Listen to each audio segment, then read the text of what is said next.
I've come to a church in Sheringham in North Norfolk that's named after St. Joseph to see if we can find a little bit more about him and some clues about what he was like.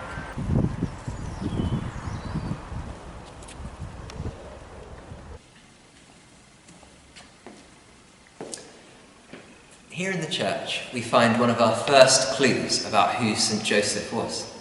Behind me in the corner you can see a statue of him. If you look really closely at the statue, you'll notice that in St. Joseph's hands there are some tools. Now those tools tell us that Joseph was a carpenter. He could work with wood and make and build things. Now we don't know whether he worked on big building sites, making houses and all sorts of things like that, or whether he worked in a workshop on his own. But we certainly know that he was skilled and talented and strong. Let's see what other clues we can find about St. Joseph here in the church. Now many of you know that Joseph was betrothed to Mary, which means he was a bit like being engaged. They were going to get married. And while they were waiting to get married, it turned out that Mary was going to have a baby. She was visited by the angel Gabriel, and the angel told her that she was going to have God's son, and that he'd be called Jesus. Joseph was worried about this. But it all became clear when one night an angel appeared to him in a dream and said, "Don't be afraid to take Mary as your wife, because it's God's son that she's having, and he'll look after you." So Joseph listened to what God had to say to him through the angel, and he trusted that it would all be okay.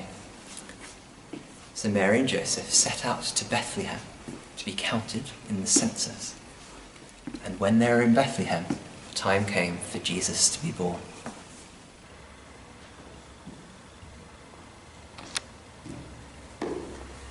Some of you will know what happens next in the story.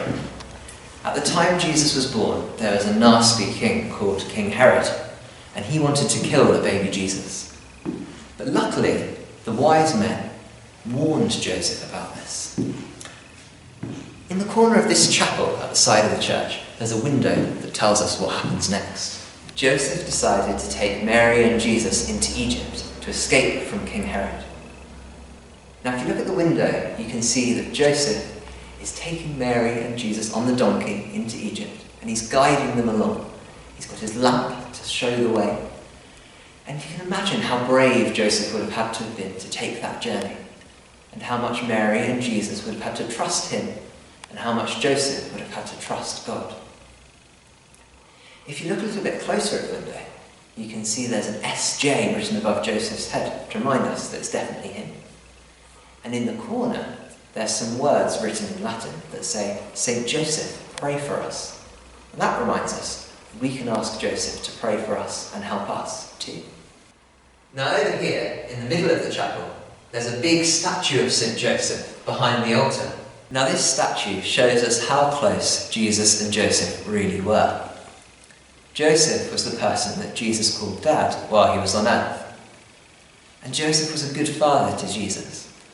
He was kind, he was gentle, and he was loving.